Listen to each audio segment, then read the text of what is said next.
ओम सहना भवतु।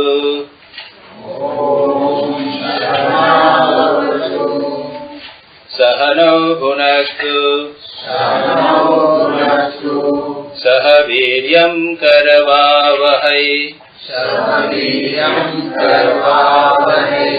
तेजस्विनावधीतमस्तु।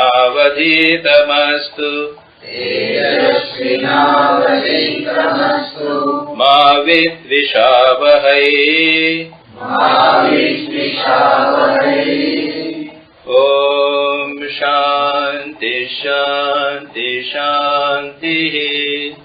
ओम शांति शांति शांति।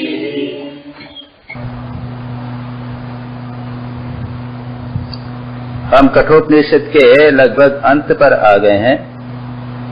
द्वितीय अध्याय की तीसरी वल्ली या छठी वल्ली, 6th चैप्टर, और द 3rd चैप्टर और 2nd पार्ट। इसमें पिछली बार हमने 2 मंत्रों को पढ़ा था, 14वां मंत्र और 15वां मंत्र। दोनों करीब करीब एक प्रकार के थे।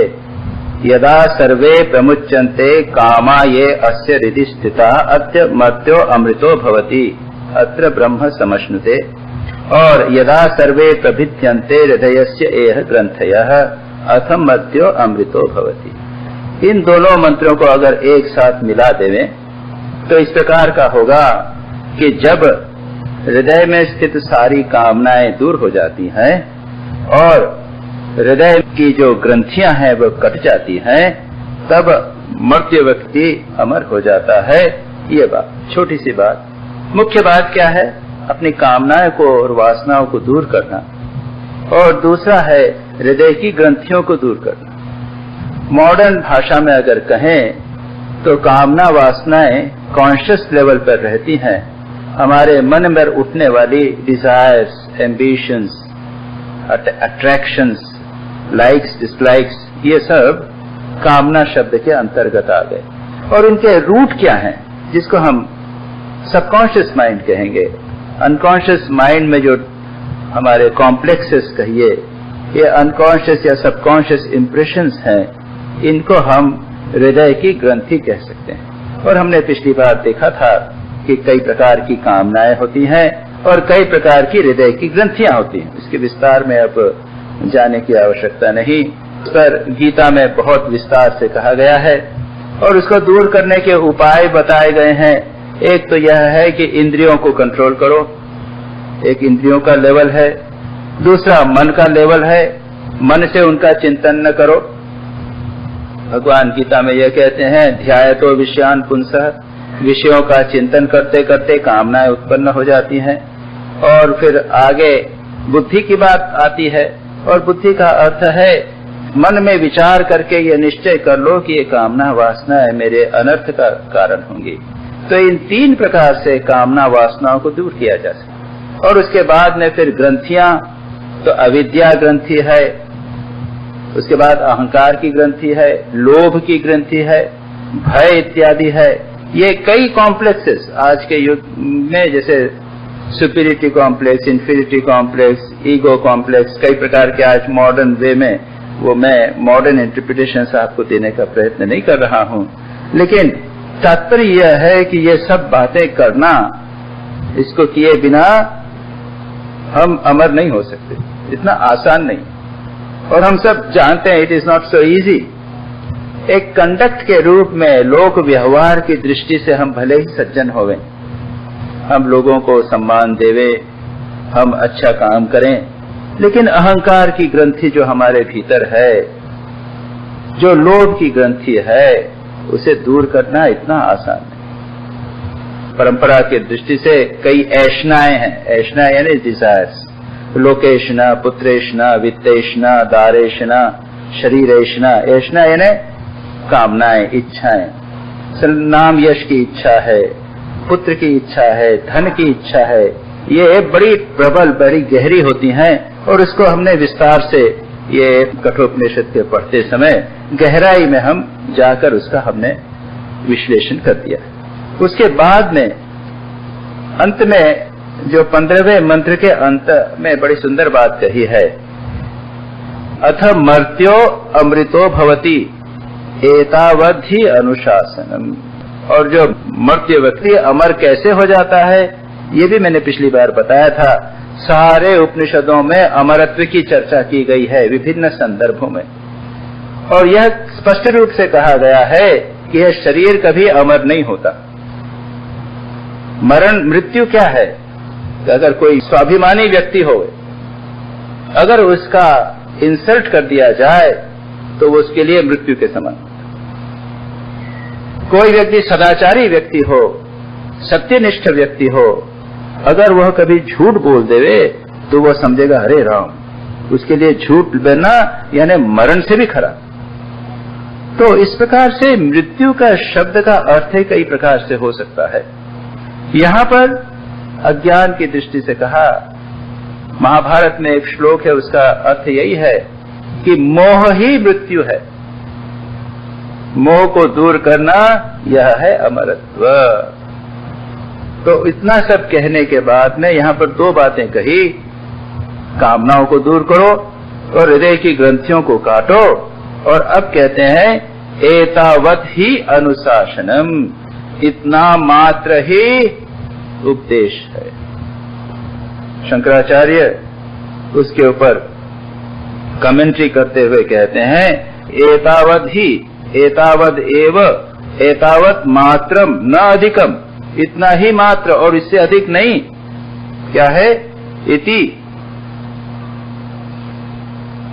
अनुशासनम अनुशिष्टि उपदेशः, इतना ही उपदेश है और कुछ नहीं है। कैसा एम्फेसिस दिया। स्वामी विवेकानंद ने क्या किया था? स्वामी विवेकानंद ने डेफिनेशन दी धर्म की, each soul is potentially divine, the goal is to manifest the divinity within by controlling nature external and internal. Do this by work, by worship, by psychic control, or by philosophy, and be free. This is the whole of religion. एतावत् ही धर्म, जैसा यहाँ एतावत्, यही धर्म है, और बाकी books and temples and rituals and dogmas, these are but secondary details. देखिए, इतना उपनिषद, इसमें कहते हैं यही वेदांत है, उपदेश है। सर्व वेदांतानाम इति, यानी सब वेदांतों का यही अनुशासन उपदेश है। क्या भाई? अपनी कामनाओं को दूर करो और अपने हृदय की ग्रंथियों को काटो, बस। और जो कार्य, जो साधना, जो आचरण, जैसी चर्चा, जो पुस्तक इसमें मदद करे वो ठीक है, वही शास्त्र, वही धर्म। क्राइटेरियन मेरी कामनाएं, वासनाएं कम हो रही हैं या नहीं, मेरी हृदय की ग्रंथियां दूर हो रही हैं या नहीं, बस, और कुछ नहीं। एतावद् ही अनुशासनम, इतना पूरा याद रखिए। पूरा कठोपनिषद के बाद में this is the last sentence, उसके बाद के जो दो हैं वो कंक्लूडिंग है और कुछ नहीं, उसमें कुछ तत्व नहीं आता। नचिकेता ने मृत्यु के बारे में पूछा था कि मृत्यु के बाद क्या होता है, what is the secret of death, या अमरत्व कैसे प्राप्त होता है। उपनिषद में कई प्रकार से उस बात को करके अथ मृत्यो अमृतो भवति, ये कह दिया। जो मर्त्य व्यक्ति है वो अमर होता है, कब होगा? जब अपनी कामनाओं को दूर कर देगा, अपने हृदय की ग्रंथियों को दूर कर देगा, बस। This is the conclusion. भगवान गीता में भी यही तो कहते हैं। भगवान 8वें चैप्टर में सारा पढ़ाने के बाद, गीता का उपदेश देने के बाद में 18वें लास्ट चैप्टर में क्या कहते हैं? उनको कहते हैं कि मैं अब तुझको सारे के बाद इति गुह्यतमम शास्त्रम, मैं अब तुमको अंतिम बात, गुह्य, सबसे कंक्लूजन बताता हूं। और तब कहते हैं सर्वधर्मान परित्यज्य मामेकम व्रज, या मन मना भक्त, मुझे मेरा ध्यान करो, मेरा चिंतन करो, सब मुझे सरेंडर करो। तो 18 अध्याय बताने के बाद में अंत में आते हैं। उसी प्रकार यहां भी कहते हैं समस्त धर्मों का सार यही है, अपने को पवित्र करना, अपनी कामनाओं को दूर करना, अपने अहंकार, लोभ, काम इत्यादि की ग्रंथियां यानी डीप रूटेड जो संस्कार हैं उनको दूर करना। और दुर्भाग्य कहिए, सौभाग्य की है, जो भी कहिए, यह आसान नहीं, इट्स नॉट इजी। ये बात अच्छी तरह संघर्ष करना पड़ेगा, नहीं तो हम मृत्यु के चंगुल से बच नहीं सकते। हम अपना यह नहीं समझ सकते कि हम आत्मा हैं। हम जुड़े रहेंगे संसार से, अपने अहंकार से, मी एंड माइंड से जुड़े रहेंगे, धन से जुड़े रहेंगे, ये कामनाओं को इच्छा पूर्ति के पीछे भागते रहेंगे। तो यहां पर यह सब करने के बाद में अब आगे चलिए, जो 3 अंतिम मंत्र है, मंत्र को आज हम समाप्त करने का प्रयत्न करेंगे। उसमें अधिक कुछ नहीं है, कंक्लूजन दिया गया। इसके जो 16वां मंत्र है, उसके इंट्रोडक्शन में, जिसको संबंध भाष्य कहते हैं, उसमें शंकराचार्य बताते हैं कि 16वें मंत्र का उद्देश्य क्या है। याद रखिए, प्रत्येक पहले वाला मंत्र क्या था, उसके बाद में जो दूसरा मंत्र कहा गया उसके बीच में संबंध क्या है, इसको ये जो भाष्यकार होते हैं, टीकाकार जैसे शंकराचार्य जी है, वे अवश्य बताएंगे। तो वो यहां पर कहते हैं कि जिससे संपूर्ण विशेषणों का अभाव है, उस सर्वव्यापक ब्रह्म को ही अपने आत्म स्वरूप से जान लेने के कारण जिसकी अविद्या आदि समस्त ग्रंथियां टूट गई हैं, जैसे हृदय सस्य ग्रंथय, और जो जीवित अवस्था में ही ब्रह्म का भाव प्राप्त हो गया है, अत्र ब्रह्म समश्नुते, अभी जो दूसरे 14 और 15 में कहा, यहीं पर ब्रह्म का प्राप्त हो गया है, उस विद्वान का कहीं गमन नहीं होता, वो कहीं जाता नहीं, वो मुक्त हो जाता है। यह बात तो कह दी। अब कहते हैं इसके आगे,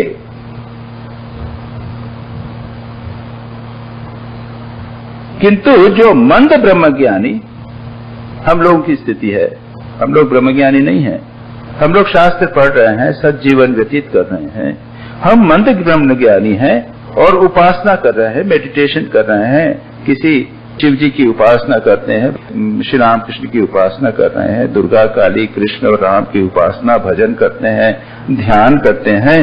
तो वो लोग जो हैं, उपासना का परिशीलन करने वाले जो लोग हैं, वो ब्रह्मलोक की प्राप्ति के अधिकारी है, अथवा जो उसके विपरीत संसार को ही प्राप्त करने वाले हैं, उन्हीं की किसी गति विशेष का वर्णन यहां प्रकरण प्राप्त विद्या के उत्कृष्ट फल की स्तुति के लिए किया जाता है।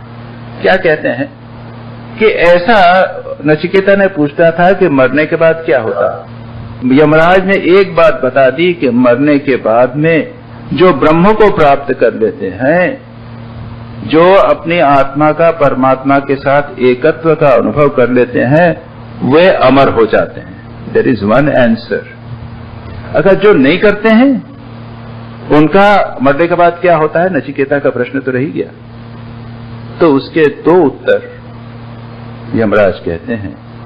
एक ऐसे लोग हैं जो उपासना करते हैं, मेडिटेशन करते हैं, वे लोग ब्रह्मलोक की प्राप्ति करते हैं।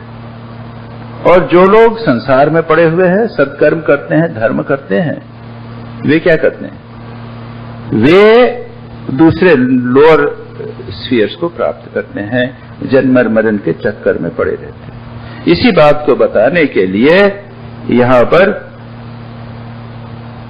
अगला मंत्र कहा गया, शतम चैकाच हृदयस्य नाड्यः तासाम मूर्धानम अभिनिश्चितेका तयो ऊर्ध्वमायन अमृतत्वमेति विश्वं अन्या उत्क्रमणे भवन्ति।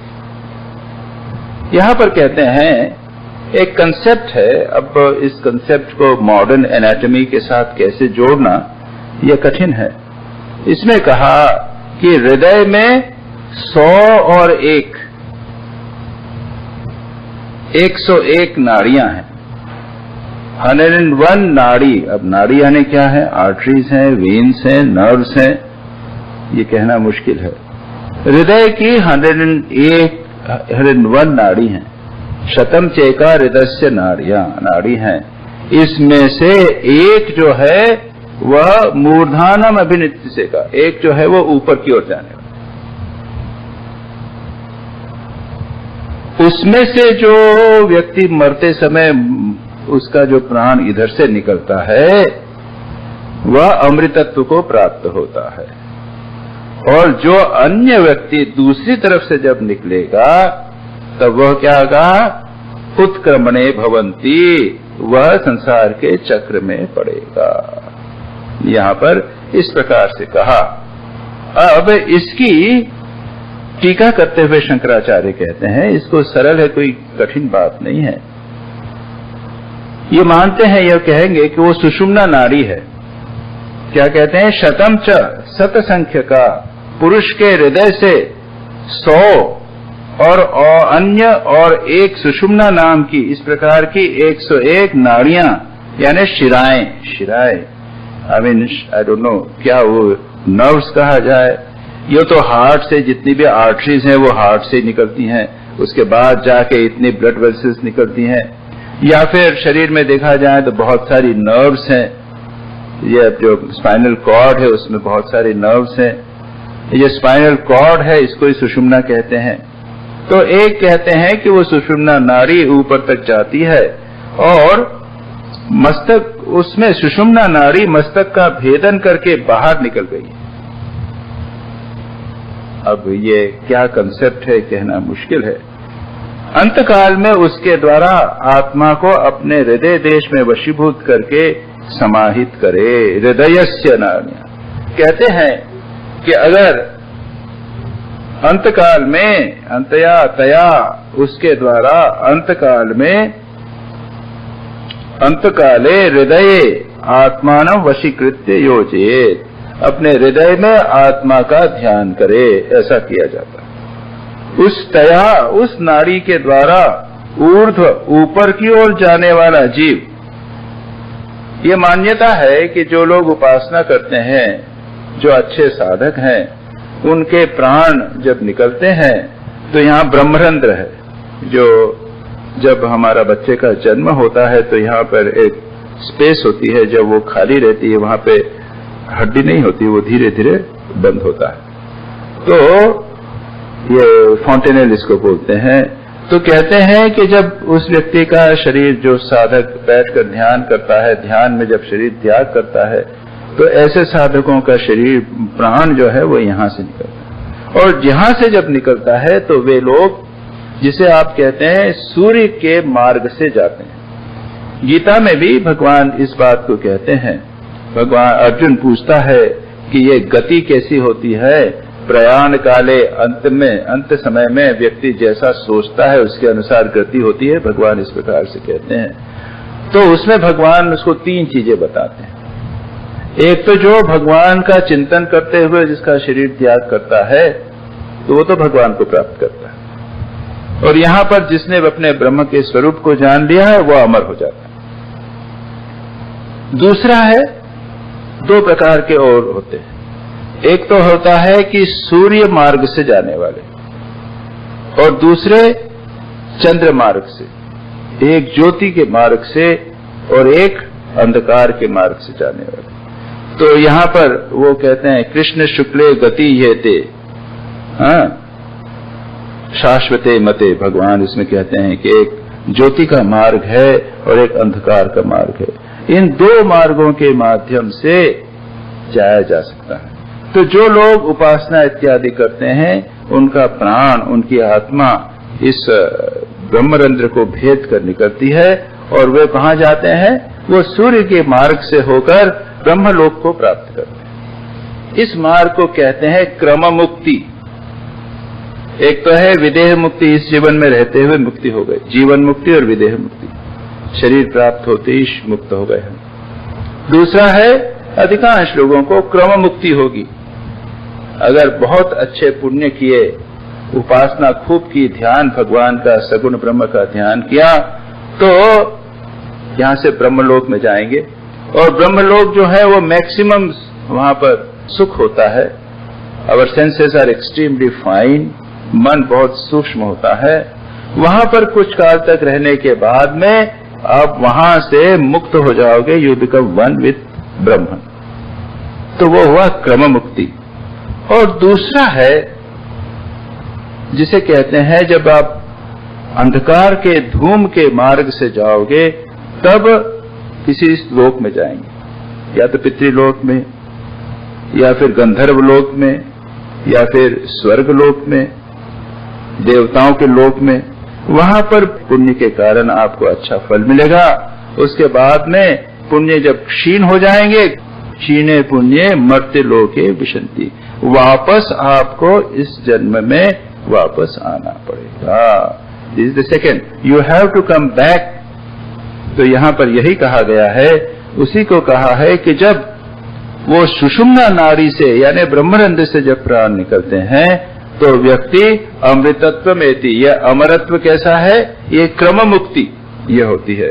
और विश्वं अन्या उत्क्रमणे भवन्ति ब्रह्मनासः, वहां क्या करते हैं कि कालांतर में ब्रह्मा के साथ ब्रह्मलोक के अनुपम भोगों को भोग कर मुख्य अमृतत्व को प्राप्त करता है। इसके सिवा जिनकी गति विविध भांति की है, ऐसी अन्य सब नाड़ियां प्राण प्रयाण की हेतु होती हैं, अर्थात वे संसार प्राप्ति के लिए ही होती हैं। अब वो प्राण कहां से निकलते हैं, कि दूसरी नाड़ी से निकले, यहां से निकले, नीचे से निकले, अब ये सब फिजियोलॉजी और ये सब है, इसके बारे में कहना मुश्किल है। लेकिन तात्पर्य यह है कि दो गतियां और हैं, एक तो है सूर्य की गति और एक चंद्रमा की गति, जैसा भगवान गीता में भी कहते हैं। अब उपसंहार, कंक्लूजन, अंगुष्ठ मात्र पुरुषो अंतरात्मा सदा जनानां हृदये सन्निविष्टः ताम स्वात् शरीरात् प्रबृहेत् मुंजादिवेशिकां धैर्येण तम विद्यात् शुक्रम अमृतम, तम विद्यात् शुक्रम अमृतम इति। और यहां पर क्या किया है अंतिम लाइन में, तम विद्यात् शुक्रम अमृतम, उस शुक्र विद्यात् शुक्रम पवित्र अमृत जो है उसको जानो। और उसी लाइन को पुनः रिपीट किया है, तम विद्यात् शुक्रम अमृतम।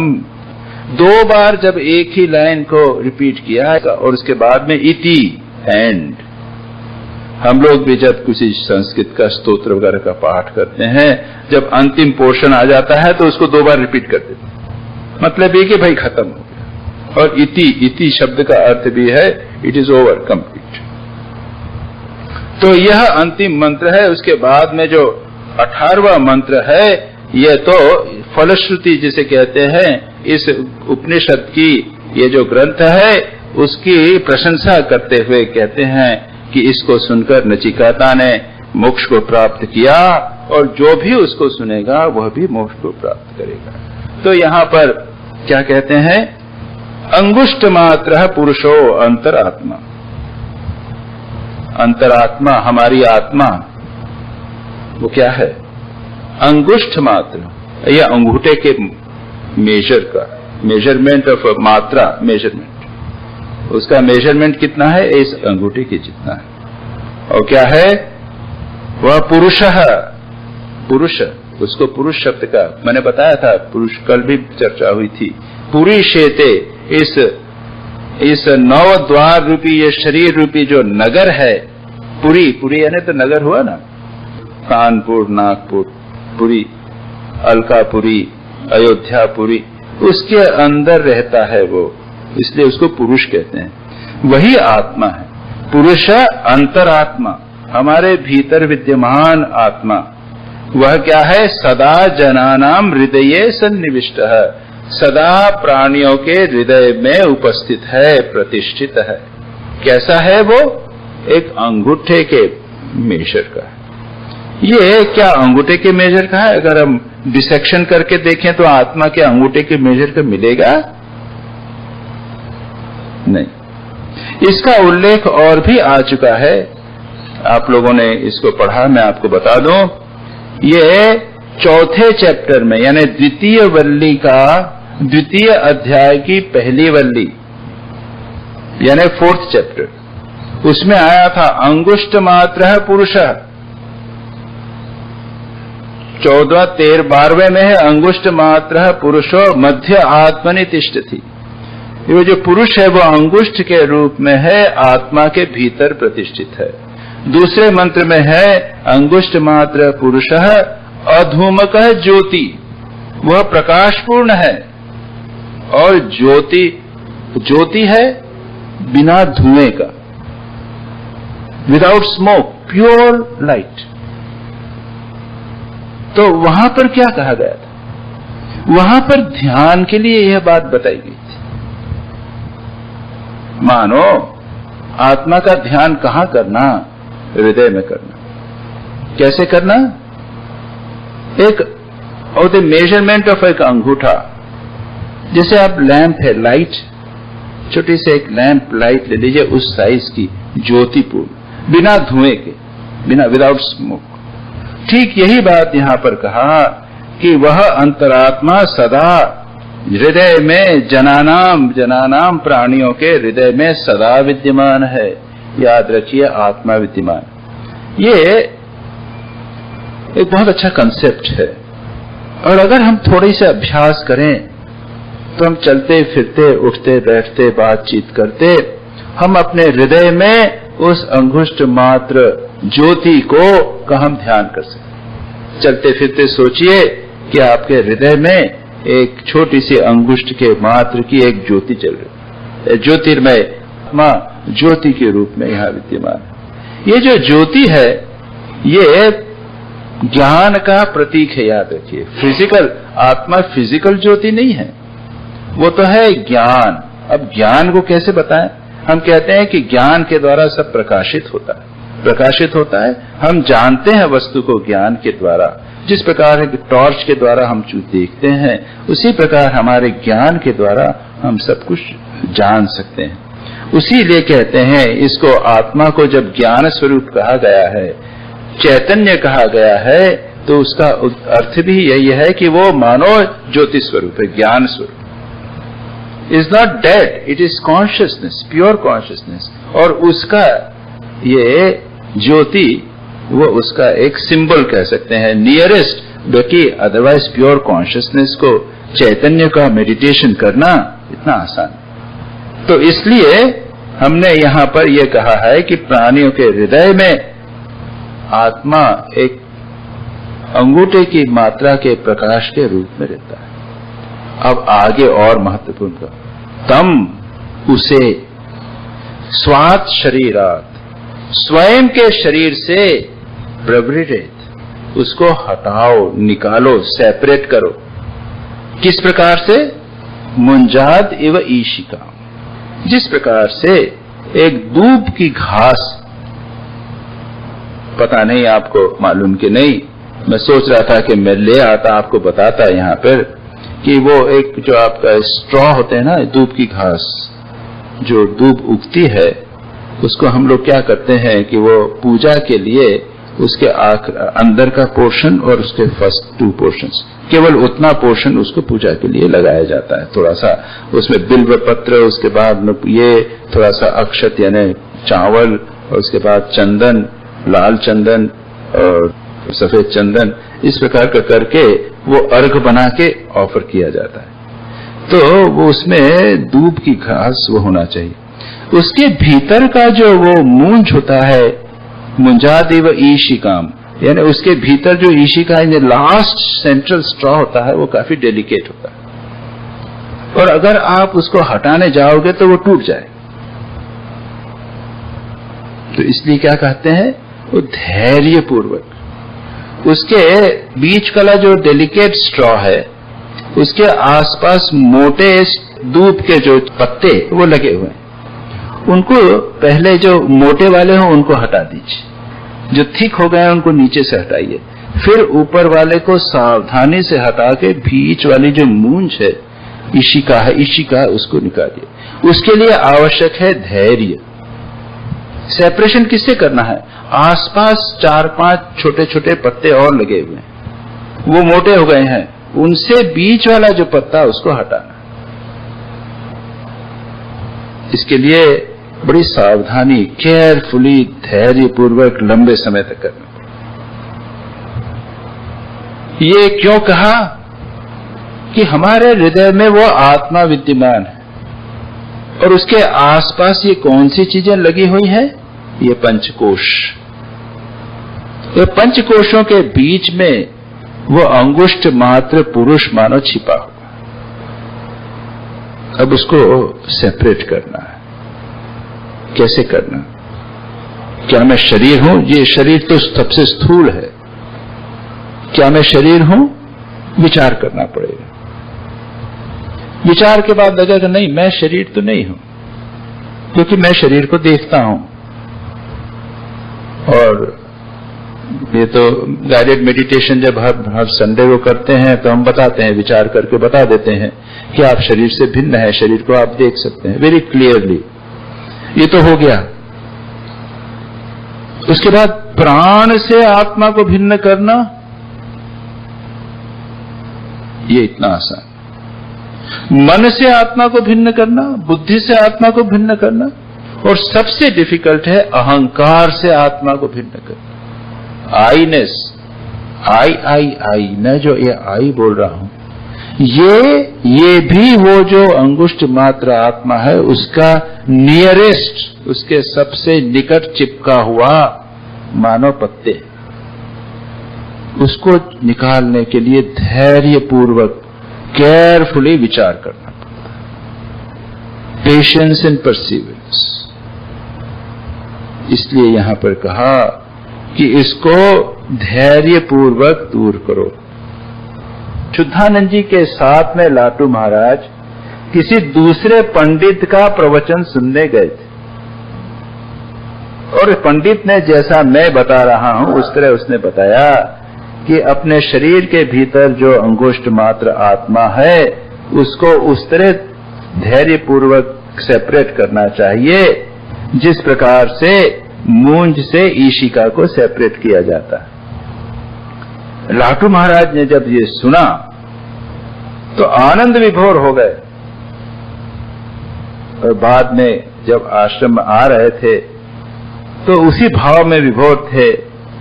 और शुद्धानंद जी का नाम था, नाम याद नहीं आ रहा है मुझे उनका, जैसे मेरा नाम अशोक है ना, तो अशोक उसको नाम से बुला बुला के कह रहे थे, अरे वो पंडित ठीक कहता, पंडित ने बिल्कुल ठीक बात कही, बड़ी अच्छी बात कही।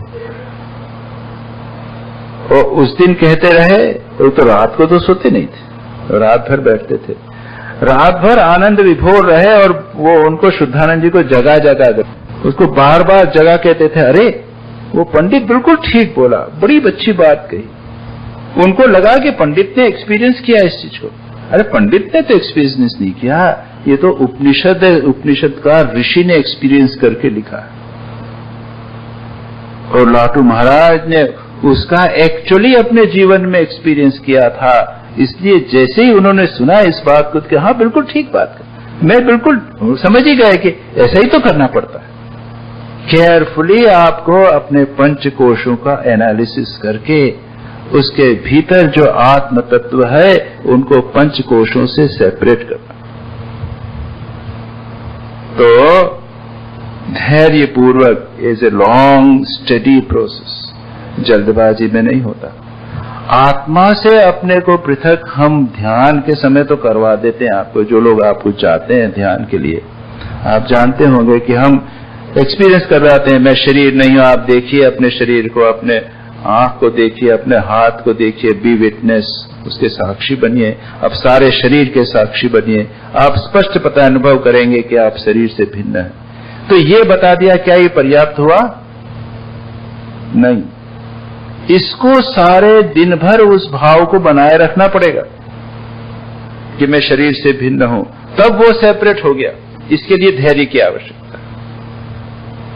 उसके बाद प्राण, जो रेस्पिरेशन चल रहा है, ये मेरा, यह मैं आत्मा नहीं हूं, यह आत्मा नहीं है, मैं उससे भिन्न हूं। उससे अगर आप एस्टैब्लिश हो जाएं उसमें, तो जिस दिन आपकी मृत्यु शैया पर आप पड़े रहेंगे तब आपको स्पष्ट दिखाएगा, लगेगा कि अरे ये तो प्राण निकल रहा है मेरा, मैं तो नहीं निकल रहा हूं, मैं तो इससे भिन्न। अगर इसमें आप एस्टेब्लिश हो जाए, ये हुआ धैर्य पूर्वक प्राणमय कोश से आत्मा को सेपरेट करके एस्टेब्लिश हो। उसके बाद मन, तो जिस दिन मन में बहुत दुख हुआ है, बहुत बड़ा आघात लगा है मन में, अगर आप उसमें एस्टेब्लिश हुए मनोमय कोश से भी भिन्न कि मैं तो अंगुष्ठ मात्र आत्मा हूं, उसमें अगर प्रतिष्ठित होवे, तो उस महान पीड़ा, मानसिक पीड़ा, कष्ट, शोक, उसमें भी आप कह सकते हैं कि अरे ये शोक तो मेरे मन का है, मेरा नहीं, मैं इससे भिन्न। और फिर उसके आगे अहंकार, जब अहंकार को ठेस पहुंचे तब भी आप कहें अरे मेरे अहंकार को ठेस पहुंची, मुझे नहीं। इन सभी कोशों को दूर करने करके उसमें एस्टैब्लिश होने में महान धैर्य की आवश्यकता, ये यहां पर कहा। और डाकू महाराज ने, स्वामी अद्भुतानंद जी ने कठोर तपस्या के बाद वे एस्टैब्लिश हो गए थे, इसलिए वो इसलिए कहते थे अरे वो पंडित ठीक बोलता है, पंडित ठीक बोलता है। और उसके बाद में तम विद्यात शुक्रम अमृतम, तम विद्यात शुक्रम अमृतम, उसे शुक्रम पवित्र और अमृत जानो। उस अंगुष्ठ मात्र पुरुष को जो हृदय में विद्यमान है, अंतरात्मा है, उसको शुद्ध और अमृत जानो। प्योर, एब्सोल्युटली प्योर, वो किसी प्रकार के दोषों से लिप्त नहीं होता और वह अमर है, अमरत्व को। इस प्रकार से यह उपसंहार हो गया। अब विद्यास्तुत्यर्थो अयम आख्यायिका अर्थोपसंहारो अधुना उच्यते।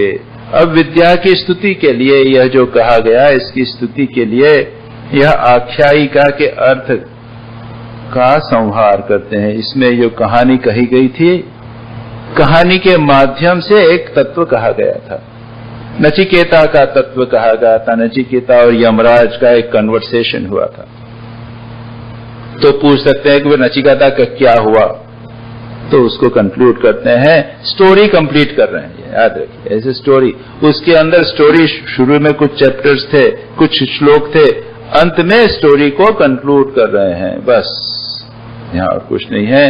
विद्या की स्तुति अर्थ में, विद्या की प्रशंसा के लिए, ज्ञान की प्रशंसा के लिए कहते हैं, मृत्यु प्रोक्ताम नचिकेतो लब्ध्वा विद्याम मेताम योग विधिम च कृष्णम ब्रह्म प्राप्त विरजो अभीत विमन्यो अन्यो अपि एवं यो विदध्यात् आत्मम एवं। कहा है इसमें, मृत्यु प्रोक्ताम नचिकेतो अथ लब्ध्वा, मृत्यु के द्वारा कही गई और नचिकेता के द्वारा प्राप्त हुई, एताम विद्याम, यह विद्या और योग विधि। मैंने कल प्रवचन में यहां पर कहा था, सांख्य योग विदः, सांख्य योग जानने वाले जो लोग हैं। तो सांख्य और योग दो शब्दों का उपयोग क्यों किया गया? सांख्य से होता है विद्या, नॉलेज, थियोरिटिकल नॉलेज, और योग प्रैक्टिकल। तो नचिकेता ने क्या किया? नचिकेता ने थ्योरी और प्रैक्टिस दोनों को जाना, और इसमें कई जगह पर प्रैक्टिकल का भी वर्णन है। तो काम को दूर करो, लोभ मोह को दूर करो, ग्रंथियों का नाश करो। केवल थियोरिटिकल जानने से नहीं होगा, प्रवचन सुनने से नहीं होगा, जब तक आप उसको योग को जीवन में नहीं उतारेंगे। ये एक बहुत महत्वपूर्ण बात है। अभी मैं आज पंचकुला गया था और अपने बीडी आनंद जी, हमारे जो वाइस प्रेसिडेंट हैं, वो भी आए थे प्रवचन में। तो प्रवचन तो होता है, हर बार हुआ, यहाँ भी प्रवचन हुआ। उसके बाद में किसी ने एक प्रश्न किया, याद रखिए आज 4 जुलाई है, 4 जुलाई आज अमेरिका का, यूएसए का इंडिपेंडेंस डे है, और आज स्वामी विवेकानंद का महासमाधि दिवस भी है। तो उसमें मैंने उस विषय को लेकर स्वामी विवेकानंद की महासमाधि कैसे हुई इत्यादि बातों पर मैंने चर्चा की। उसके बाद एक ने प्रश्न किया कि स्वामी विवेकानंद को वैराग्य कैसे हुआ, ये बताइए। तो मैंने कहा आप जीवनी पढ़िए, आप तो 2 साल से बराबर सत्संग अटेंड करते हैं, हर महीने आप सत्संग में आते हैं, आपने अभी स्वामी विवेकानंद की जीवनी नहीं पढ़ी क्या? उसको पढ़ लीजिए, आपको पता चल जाएगा स्वामी विवेकानंद को वैराग्य कैसे हुआ। फिर मैंने कहा देखिए, केवल सुनकर इस कान से सुनना और उस कान से निकाल देना, इससे कुछ नहीं होने वाला। ये तो विद्या है, विद्या भी फलीभूत नहीं होती। विद्या का उद्देश्य, नॉलेज का उद्देश्य हमारे जीवन में परिवर्तन लाना, हमारे कंसेप्ट चेंज करना, उसके अनुसार जीवन हम व्यतीत कर सकें। तो उसके लिए योग के बिना नहीं होता, साधना के बिना नहीं होता, और ये बहुत इंपॉर्टेंट चीज है। अन्यथा याद रखिए, सब बात करते हैं, लोग कहते हैं, प्रश्न भी पूछते हैं हमसे कि आजकल तो बड़े बड़े आचार्य हो गए हैं, आसाराम बापू हैं और भी कई बहुत सारे लोग हैं, रविशंकर जी हैं, ये सब इतने प्रवचन, इतने मेडिटेशन के क्लासेस और आर्ट ऑफ लिविंग इत्यादि हो रहा है, लेकिन समाज की अवस्था वैसी है, करप्शन बढ़ता जा रहा है, ये क्या? इसका केवल एक ही उत्तर है, ये चीज सुनने की चीज नहीं होती, इसको जीवन में उतारने की होती। और जैसा एक बड़ा श्रेष्ठ दृष्टांत है युधिष्ठिर का, सत्यम वद धर्मम चर, वो जो वेद में लिखा हुआ है वो उनको याद ही नहीं हुआ, वो स्टूडेंट थे, याद नहीं कर रहे, मुखस्त नहीं कर सके। व्हाट द यूज का, उसको अगर मैं जीवन में नहीं उतारूं तो लाभ क्या होगा? तो यहां पर दोनों बातें कही हैं। We must learn, okay, but we must also practise. बिना प्रैक्टिस के, बिना साधना के मजा नहीं आता। मैं यही कहता हूं कि मजा नहीं आएगा। फुटबॉल देखना एक चीज होती है, फुटबॉल खेलना दूसरी चीज। कुछ लोग केवल देख के ही मजा लेते हैं, लेकिन कुछ लोग जब खेलते हैं तो रियल मजा उसी में आता है। तो वेदांत, अध्यात्म, mainly it is to be lived, it is a game which has to be played, not merely heard or seen on the TV. तो यहां पर कहा है कि मृत्यु ने जो कही विद्या और योग विधि कृष्णम पूरी तरह से, उसको नचिकेता लब्धा, नचिकेता या प्राप्त करके विरजः ब्रह्म प्राप्त अभूत, विमृत्यु, मृत्यु के परे चला गया।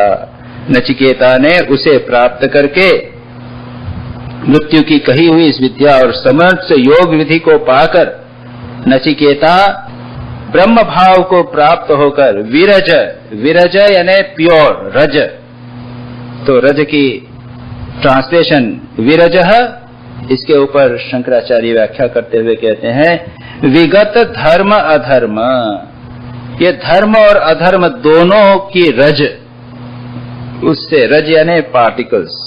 जैसे हम अब जब कपड़ा धोते हैं तो हमने क्या डाला? रज डाली। तो किसकी डाली? वो पाउडर डाला, सर्फ का पाउडर डाला, तो पाउडर है ना, ये रज, रज जिसे कहते हैं पाउडर, रज, उसको डाला। उससे क्या हुआ? उससे जो पहले उसमें मिट्टी, रज झुकी मिली हुई थी, गंदगी थी, वो रज, वो जो है डस्ट, वो निकल गई। उसके बाद क्या करते हैं? पानी को, कपड़े को खूब धोते हैं, अच्छी तरह धोते हैं कि उसमें जो हमने ऊपर से रज डाली है सर्फ की, वो भी निकल जाए। धर्म के द्वारा अधर्म को दूर किया जाए, लेकिन धर्म भी एक प्रकार की रज है, उसे भी दूर करना पड़ेगा। तो यहां पर कहा धर्म अधर्म दोनों प्रकार की रज को दूर करके विमृत्यु, मृत्यु से दूर हो गया, विमृत्यु हो गया, यानी विगत कामादि अविद्या, अविद्या से रहित, काम और अविद्या से रहित हो गया। क्योंकि बार बार कहा मृत्यु को पार होना यानी कामना, अविद्या ग्रंथि को पार होना है, यही वास्तविक मृत्यु। अविद्या, कामना, यही मृत्यु है। एक कंसेप्ट ऑफ मृत्यु हमको बदलना पड़ेगा। मृत्यु का अर्थ हम समझते हैं एक शरीर की मृत्यु नहीं। जैसा मैं बार बार कहता हूं, जो निष्ठावान व्यक्ति है, जो सत्य संध व्यक्ति है, उसके लिए असत्य के मार्ग में जाना वह मृत्यु है। तो मृत्यु का अर्थ ही भिन्न है, मोह ही मृत्यु है। मानो आदमी जी रहा है लेकिन मरे समान जी रहा है। कोई आदमी अगर पैरालिसिस हो जावे, कहीं बेहोश पड़ा हुआ है, जीवित तो है लेकिन कैसे, अरे मरा हुआ जैसा है, इज यूजलेस। उसी प्रकार से नैतिक दृष्टि से अगर हम पैरालाइज्ड हो जावे तो वो मृत्यु है, आध्यात्मिक दृष्टि से पैरालाइज हो जावे वह मृत्यु। तो जो आदमी स्वामी विवेकानंद कहते थे कि जो मानव जन्म लेकर भी लोक कल्याण नहीं करता, लोगों के अपने स्वार्थ का त्याग करके दूसरों की सेवा नहीं करता, they such people are more dead than alive, है ना, is more dead than alive. कई बार ये एक्सप्रेशन आता है, this fellow is more dead than alive. जो केवल स्वार्थ में पड़ा रहे, it is better to die, they are dead. लेकिन जो दूसरों के कल्याण के लिए करते रहते हैं, they are living, they alone live, who live for others. This is what Swami Vivekananda said. Others are more dead than alive. इसके बाद न केवलम नचिकेत, लास्ट लाइन जो है वो बहुत इंपॉर्टेंट है। अन्यः अपि एवं यो विदधात्यात्ममेव। न केवलम नचिकेता, नचिकेता ही नहीं, अन्यः अपि, मैं आप सब। याद रखिए, सभी शास्त्र ये कहते हैं। श्री रामकृष्ण ने कहा ईश्वर दर्शन किया है, मैंने किया है। इसका मतलब ये नहीं कि मैंने किया है, मैं ही कर सकता हूं और कोई नहीं कर सकता। स्वामी विवेकानंद को कहा था कि तू भी कर सकता है, तो फिर सन्यासी बनना पड़ेगा? नहीं, जितने लोग आए सब कर सकते हो, तुम भी कर सकते हो। ईश्वर का दर्शन कैसे हो, ये प्रश्न है। मास्टर महाशय बार बार पूछते हैं। श्री रामकृष्ण कहते हैं, मन की ऐसी स्थिति हो, व्याकुलता हो, तो ईश्वर दर्शन हो सकता है। अगर नहीं होता तो स्पष्ट कह देते ईश्वर दर्शन कैसे होता है, अगर तुमको तो होने वाला नहीं, चुप बैठो। तो it is not a question for you, ऐसा तो नहीं कहा श्री रामकृष्ण। श्री रामकृष्ण ने स्पष्ट कहा तुमको भी हो सकता है व्याकुलता के द्वारा। सभी शास्त्र कहते हैं कि सभी व्यक्ति मुक्त हो सकते हैं। वह वीरज हो गया, विगत मृत्यु, मृत्यु को उसने पार कर लिया। नचिकेता भी नहीं, नचिकेतोवत आत्मविद, अर्थात अध्यात्मम एव निरूपचरितम प्रत्यक्ष स्वरूपम प्राप्य तत्वम एव अधिप्रायः। क्या कहते हैं? नचिकेता ही नहीं, नचिकेता के समान जो भी दूसरा आत्मज्ञानी है, अर्थात जो अपने देहादि के अधिष्ठान उपचार शून्य प्रत्यक्ष स्वरूप को यही तत्व है, अन्य प्रत्यक्ष रूप नहीं है, ऐसा जानता है, जो उक्त प्रकार से अपने उसी अध्यात्म रूप को जानता है, अध्यात्मम एवं उक्त प्रकारेण वेद जानता है, विजानाति, वह क्या है? वह भी विरज हो जाता है, वह भी इम्प्यूरिटी से, धर्म अधर्म से पार चला जाता है, वह मृत्यु से दूर चला जाता है। तो इस प्रकार से यह ग्रंथ यहां समाप्त हुआ with a great ray of hope.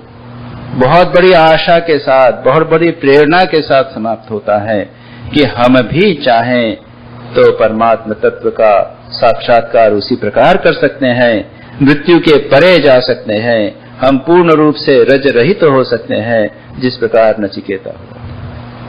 ये बहुत ही एक महत्वपूर्ण बात यहाँ पर कही गई।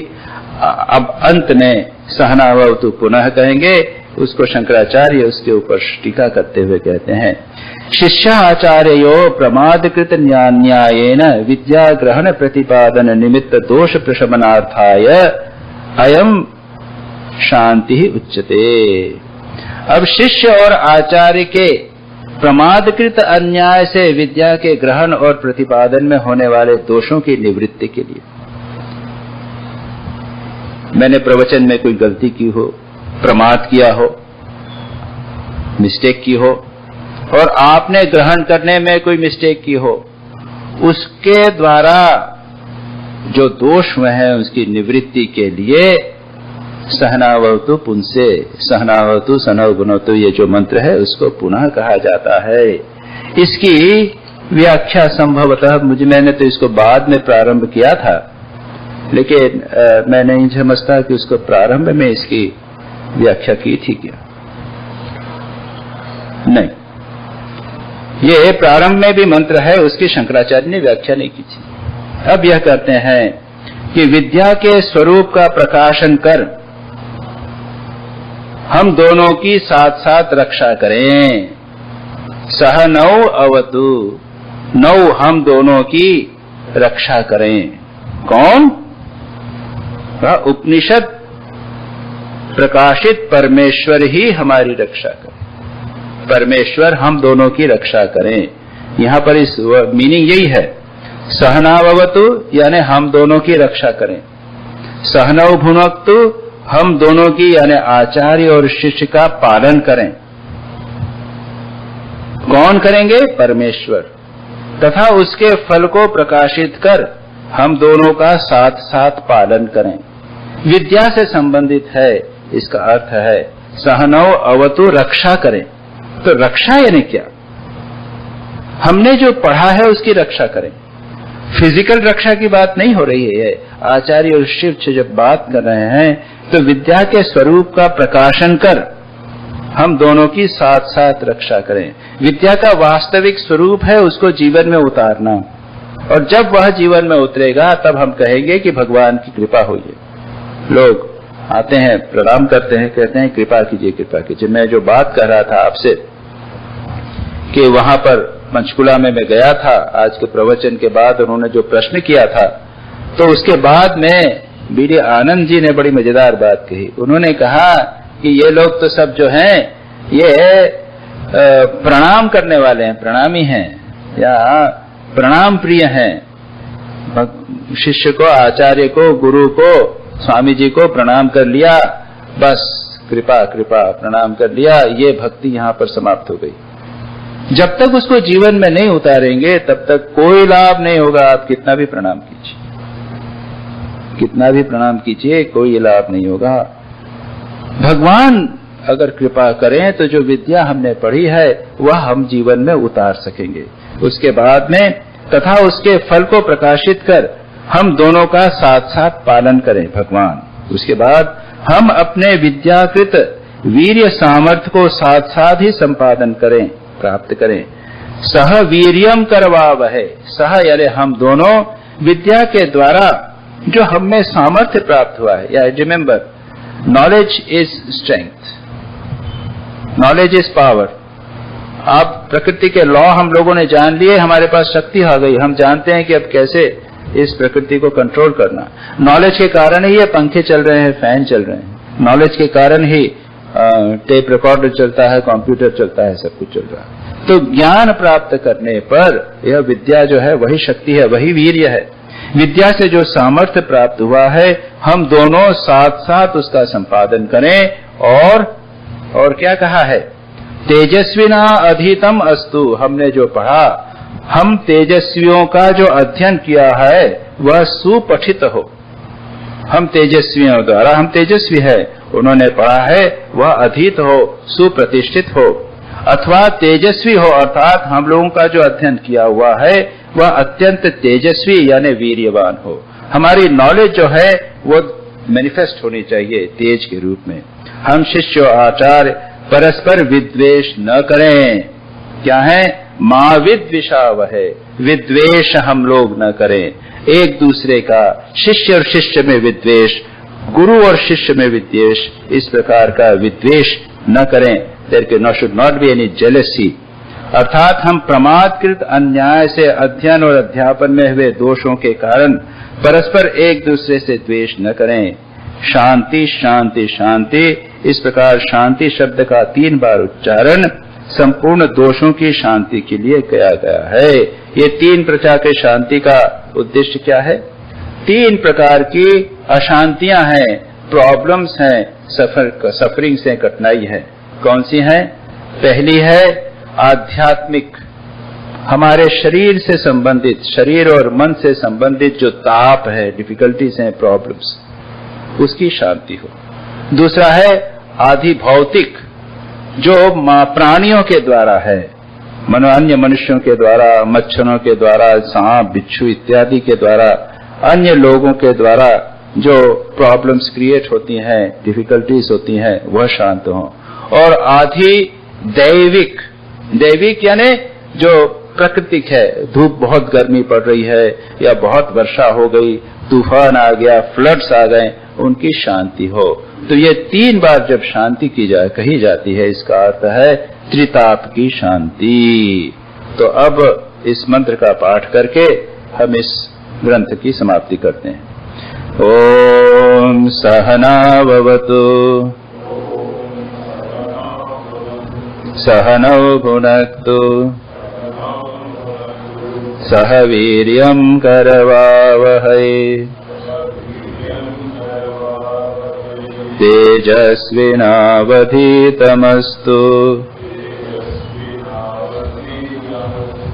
मा विद्विषावहै